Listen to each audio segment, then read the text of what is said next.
वचन बता दी है यीशु मसीह शब्द के दिन आराधनालय मंदिर में गया और एक सूखा हाथ वाला व्यक्ति वहां पर मंदिर में खड़ा था और वहां के जो संत लोग थे, शास्त्री लोग थे, ये यीशु में दोष लगाने के लिए खड़े थे कि कोई काम करेगा शब्द दिन ताकि उन पर दोष लगाएं। इस ताक में था और यीशु ये सारी बातों को जान रहे थे कि मेरे विरोध में ये लोग ताक लगा रहा था।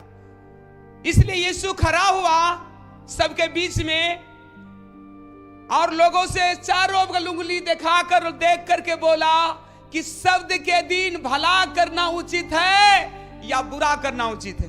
शब्द के दिन किसी का भला करना उचित है या किसी को हानि पहुंचाना, किसी का जीवन बचाना या किसी को मारना। सबका मुख खामोश हो गया, कोई एक शब्द नहीं बोल पाया क्योंकि वो जान रहे थे शास्त्री लोगों को कि जैसे वो बोलेगा भला करना उचित है तुरंत बीमारों को चंगा करेगा और कहेगा बुरा करने उचित है सारे लोगों ने पत्थर मारेगा, उसको मार ही देगा। इसलिए डर के मारे कुछ नहीं बोल रहे, समझ रहे? हालेलुया। इसलिए सारे शास्त्री लोग क्या चुप बैठे हुए थे ताक में कि देखते हैं क्या करता है। और यीशु मसीह एक सूखे हुए हाथ वाले को कहता है उठ।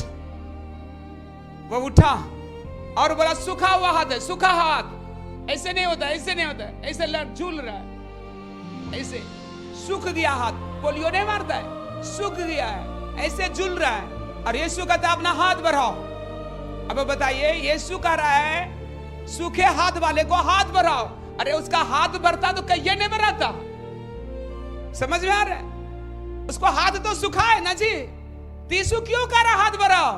उस सूखे हुए व्यक्ति ने ये नहीं कहा प्रभु आपको समझ में नहीं है क्या, मेरा हाथ सूखा है कैसे हाथ बढ़ाएंगे? आप कहते हाथ बढ़ाने, ये नहीं, उसने समझ लिया था जिसने कहा हाथ बढ़ाओ उसका मतलब हाथ में जान डाल दिया है।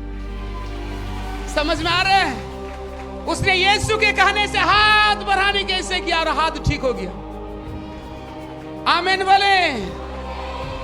जब मैं यहां से कहता हूं कि तुम चंगे हो तो चंगाई कर पा करके चल करके देखना चंगा है कि नहीं, तब आपको पता चलेगा चंगे हो चुके हैं कि नहीं। समझ में आ रहे हैं? जब आप कोई वचन यहां से बोला जाता है कि तुम ये हो चुके हो तो तुरंत मान करके करना है वो चीज जिससे कि वो चंगाई का सामर्थ्य आपके जीवन में आ जाए।